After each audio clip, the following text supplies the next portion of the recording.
Chris Hassell joined by Danny Kanell and Douzable. We are here to break down everything we saw on Sunday in the NFL, beginning with the big story out of yesterday, fellas. That's Trey Lance, injured, out for the year. Good to hear surgery went well. You were in that locker room and on that team 5 years ago. You know a lot of those guys. What do you make of the situation? I mean, you feel for the young kid, right? This will be 3 years since he's actually played meaningful football, going all the way back to North Dakota State. So you hurt for the kid. It hurts his development. But, you know, the good thing is they have a quarterback that's taken them to 2 NFC championship games, also a Super Bowl, a guy that has a lot of respect on this team, a guy that they really have a lot of faith in. And he was ready when his number was called versus Seattle Seahawks. Came in, was efficient, had some drops. Brandon Ayuk had a big drop from him on 3rd down. But Jimmy G is a guy that this team believes in, and they believe they can make a run with this guy on the roster.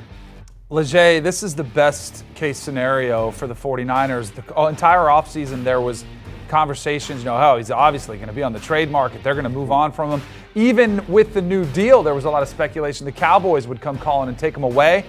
This is why you kept him. This is why you got him to restructure, so you could have this exact scenario unfold in case there was a worst case scenario with Trey Lance either going down or not performing up to what they want him to see him doing. So I think this was a very smart move from the 49ers to make sure they had this insurance policy. I don't think they wanted to cash in on it just now. No one did, and you feel awful for Trey Lance not getting to see that opportunity to see if he was all that he was cracked up to be. But for the 49ers, I don't look at this team any differently than I did a week ago as far as win total expectations, maybe even a little better because I know exactly what I'm going to get with Jimmy Garoppolo. And with Trey Lance, there was a bunch of unknown.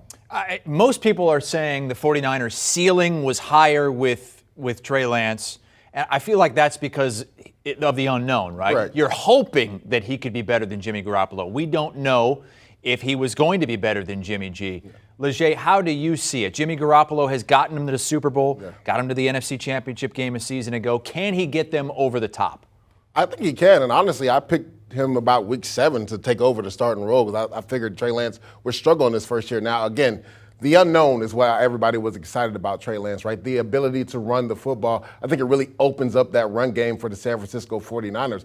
But to Danny's point, you know exactly what you get with Jimmy G. He's going to be an efficient quarterback. He's not going to put the ball in harm's way. He's going to get it to his playmakers. You said it already, Hassell. I was on this team, right, 4 years ago. George Kittle was on this team. I was there when we traded for Jimmy Garoppolo. This is a made-ready team right now. Their defense played on fire Sunday. They didn't give up a score. The only time Seattle scored was off a blocked field goal, and they took it to the house for a touchdown. So this is a made-ready team. I have this as my Super Bowl pick because, again, I thought that Jimmy G would, be back in the starting rotation by week 7 or 8. It came a little early, and I hate it for the young kid that ended up getting hurt. But expectations are high for San Francisco with Jimmy G at the helm. This is a copycat league in so many ways, not only with schemes and X's and O's, but moves that are made. I mean, think what's transpired over the last couple of years, going back to Andy Reid, who had Alex Smith get him to the playoffs, and he's like, not good enough. I want to get higher. So he goes and starts Patrick Mahomes, brings him a Super Bowl. What about the LA Rams? They're in the Super Bowl with Jared Goff. They come up short, and they're like, Jared Goff's not good enough. Let us go get Matthew Stafford. He's going to be that next level quarterback, wins him a Super Bowl.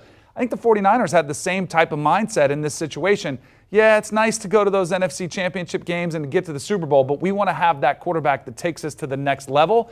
The thing is, Jimmy G brought him there. A lot of teams would die to get that type of opportunity, and a made throw, a stop here or there, and there's an incredible 3rd and long that Patrick Mahomes completed to Tyreek Hill in that Super Bowl. They get one stop. Jimmy Garoppolo has a Super Bowl trophy. If he could do it then, this team might be better now with the supporting cast that's healthy around him. I think it still doesn't change your expectation for the 49ers at all. But what might it change in the future? I mean, depending on how Jimmy G plays this season, depending on how far they go, Trey Lance is going to be another year older and many, many more months removed from really playing football for a long stretch of time. What are the question marks now moving forward? I mean, the thing is, if Jimmy goes out there and plays well, I mean, if you're San Francisco, you're up against it now because you almost have to pay him, right? Because if they go out there and he wins you a Super Bowl, then the players in that locker room are going to look at you crazy if you don't pay him. Again, this is a made-ready team right now. They're ready to win the game, win games right now on this team. This defense is playing at a high level. Jimmy Garoppolo, to Danny's point, has taken them to 2 NFC Championship games. He's taken them to a Super Bowl. GMs and head coaches are adamant, right, about their draft picks. They do not want to be wrong, but you don't want to compound a mistake by not paying the guy that actually took you to those 2 NFC Championship games if he's able to do it again this year. Now, again, we don't know much from Trey Lance because we haven't seen him in almost 3 years play, but if Jimmy Garoppolo gets you to the promised land, you almost have to pay him. Noah, our producer, he texted me and he said, is it a best case or worst case scenario if the 49ers go to the Super Bowl? I'm like, are you kidding me? The best case is always to go to the Super Bowl. You would love to have that problem of, what do we do?